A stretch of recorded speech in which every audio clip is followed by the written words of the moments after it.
And so, by a backhanded, upside-down argument, was predicted that there is in carbon a level at 7.82 million volts, and then experiments in the laboratory with carbon show indeed that there is. And therefore, the existence in the world of all these other elements is very closely related to the fact that there is this particular level in carbon. But the position of this particular level in carbon seems to us, after knowing the physical laws, to be a very complicated accident of 12 complicated particles interacting.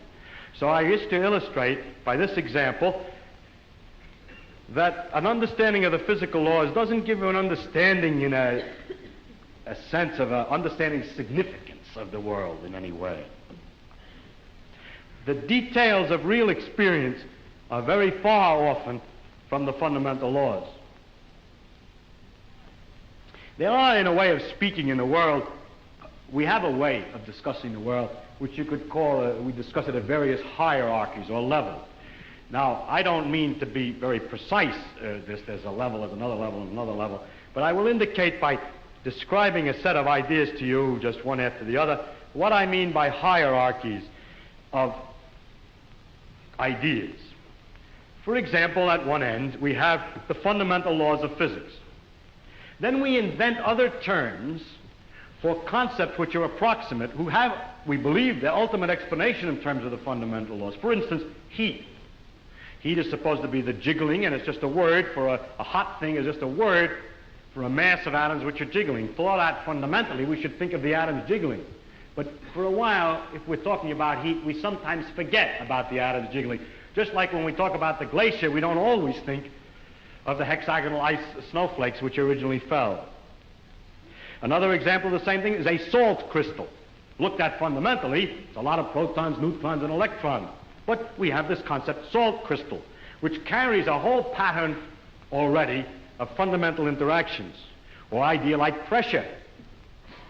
Now, if we go higher up from this, in another level, we have properties of substances like refractive index, how light is bent when it goes through something, or surface tension. The fact that the water tends to pull itself together is described by a number. I remind you that we have to go through several laws down to find out that it's the pull of the atoms and so on. But we still say surface tension, and don't worry when we're discussing surface tension of the inner workings always. Sometimes we do, sometimes we don't. Go on, up in the hierarchy. With the water we have the waves, and we have a thing like a storm. We have a word for storm, which represents an enormous mass of phenomena. Or sunspot, or star, which is an accumulation of things. And it's not worthwhile always to think of it way back. In fact, we can't, because the higher up we go, we have too many steps in between, each one of which is a little weak, and we haven't thought them all through yet. If we go up in this hierarchy of complexity, we get to things like frog, or nerve impulse, which you see is an enormously complicated thing in the physical world, involving an organization of matter in a very elaborate complexity. And then we go on, we come to things, words, and concepts like man and history, or political expediency, and so forth, which is a series of concepts that we use to understand things at an ever higher level. And going on, we come to things like evil and beauty and hope. Now, which end is nearer to the ultimate creator, or the ultimate? So if I make a religious metaphor, which end is nearer to God? Beauty and hope, or the fundamental laws? I think that the right way, of course, is to say that the whole structural interconnections of the thing is the thing that we have to look at, and that the sequence of hierarchy, that all the sciences and all the efforts, not just the sciences, but all the efforts of intellectual kind, are to see the connections of the hierarchies, is to connect beauty to history, is to connect history to man's psychology, the man's psychology to the working of the brain to the neural impulse to the chemistry, and so forth, up and down, both ways. And today we cannot, and there's no use making believe we can, draw carefully a line all the way from one end of this thing to the other. In fact, we've just begun to see that there is this relative hierarchy. And so I don't think either end is nearer to God's.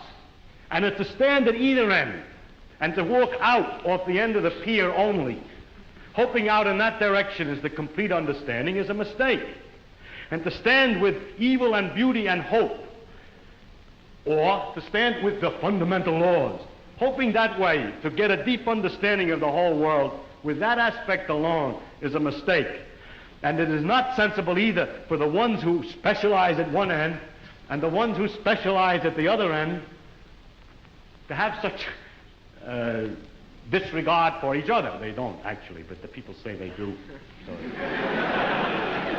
But that actually the great mass of workers in between, connecting one step to another, are improving all the time our understanding of the world, both from working at the ends and working in the middle. And in that way, we are gradually understanding this connection, this tremendous world of interconnecting hierarchies. If you expected science to give all the answers to the wonderful questions about what we are, where we're going, what the meaning of the universe is, and so on, then I think you could easily become disillusioned and then look for some mystic answer to these problems. How a scientist can take a mystic answer, I don't know, because the whole spirit is to understand. Well, never mind that. I don't understand that. But anyhow, if you think of it, though, the way I think of what we're doing is we're exploring. We're trying to find out as much as we can about the world. People say to me, are you looking for the ultimate laws of physics? No, I'm not. I'm just looking to find out more about the world. And if it turns out there is a simple ultimate law that explains everything, so be it. That would be very nice to discover. If it turns out it's like an onion with millions of layers and we're just sick and tired of looking at the layers, then that's the way it is. But whatever way it comes out, its nature is there and she's going to come out the way she is. And therefore, when we go to investigate it, we shouldn't pre-decide what it is we're trying to do except to find out more about it. If you say, but your problem is, why do you find out more about it? If you thought that you were trying to find out more about it because you're going to get an answer to some deep philosophical question, you may be wrong. It may be that you can't get an answer to that particular question by finding out more about the character of nature. But I don't look at it. My interest in science is to simply find out about the world. And the more I find out, the better it is. I like to find out. There are very remarkable mysteries about the fact that we're able to do so many more things than apparently animals can do, and other questions like that. But those are mysteries I want to investigate without knowing the answer to them. And so altogether, I can't believe the special stories that have been made up about our relationship to the universe at large, because